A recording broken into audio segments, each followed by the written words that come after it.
Assalamualaikum warahmatullahi wabarakatuh.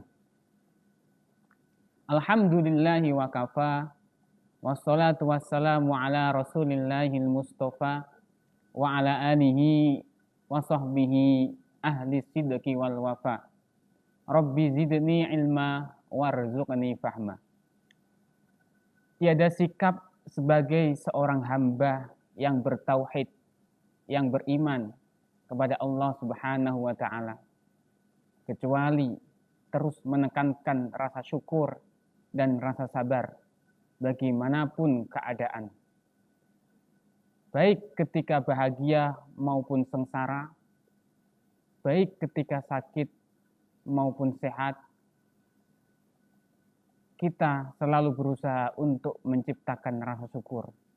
Dan dari rasa syukur itu akan tercipta rasa kebahagiaan dalam hidup. Rasulullah Shallallahu Alaihi Wasallam telah memberikan tips bagaimana cara bersyukur untuk bisa menggapai kebahagiaan hidup. Dalam kitab Tanbihul Ghafilin disebutkan bahwasanya khoslatani mangkanata fihi katabahullahu indahu syakiron aw sabiron. Dua hal yang mana dua perkara tersebut akan Allah catat apakah seorang itu bisa disebut sebagai orang yang bersyukur ataukah orang tersebut bisa disebut sebagai orang yang bersabar.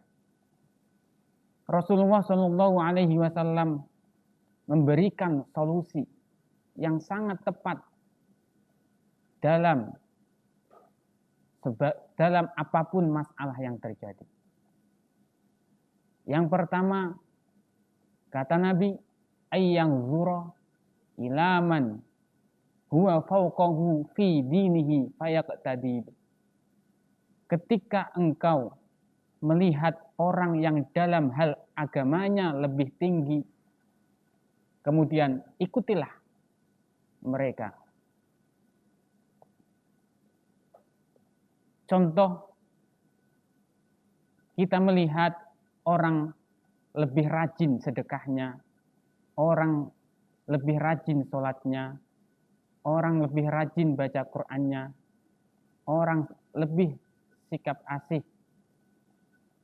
orang lebih baik karakteristiknya, dan lain sebagainya. Hal itu Rasul menganjurkan kita untuk selalu mengikuti orang-orang yang dalam hal agama lebih unggul daripada kita.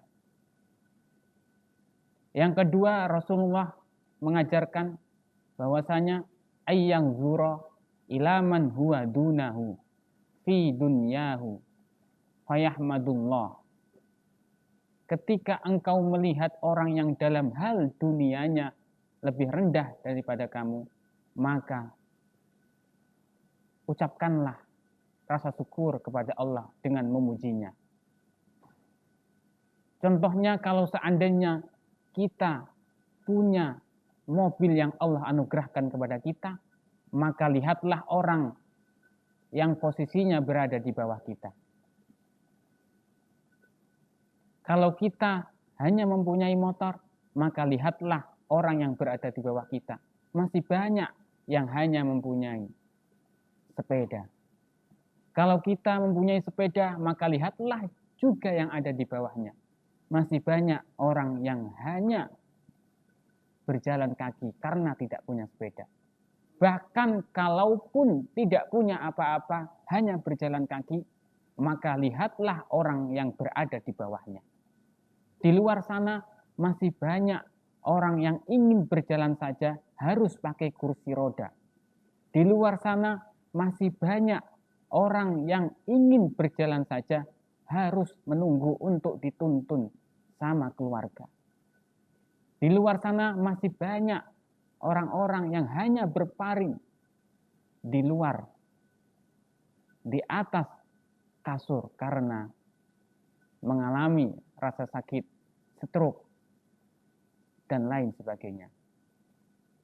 Oleh karena itu, kita dalam melihat realitas kehidupan, lihatlah orang yang berada di bawah kamu. Dari situ bisa tercipta rasa syukur kepada Allah Subhanahu wa taala dengan apa yang sudah Allah tetapkan, dengan apa yang sudah Allah berikan.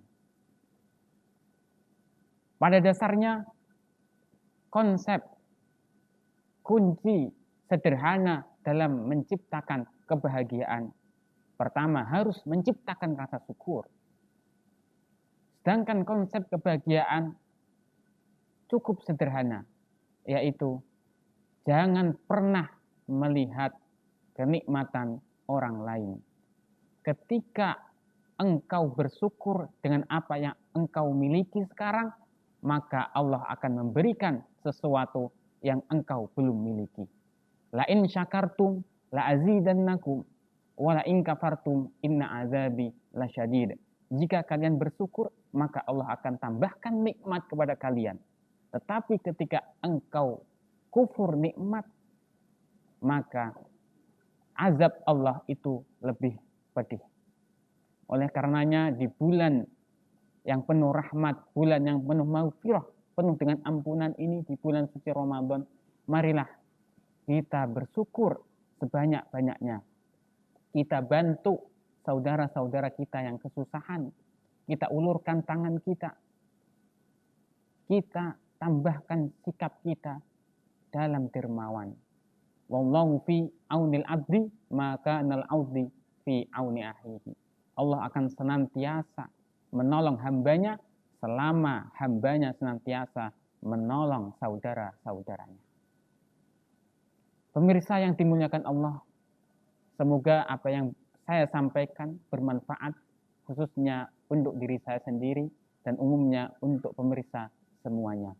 Wallahul muwaffiq ila aqwamit thoriq wal afu minkum. Wassalamualaikum warahmatullahi wabarakatuh.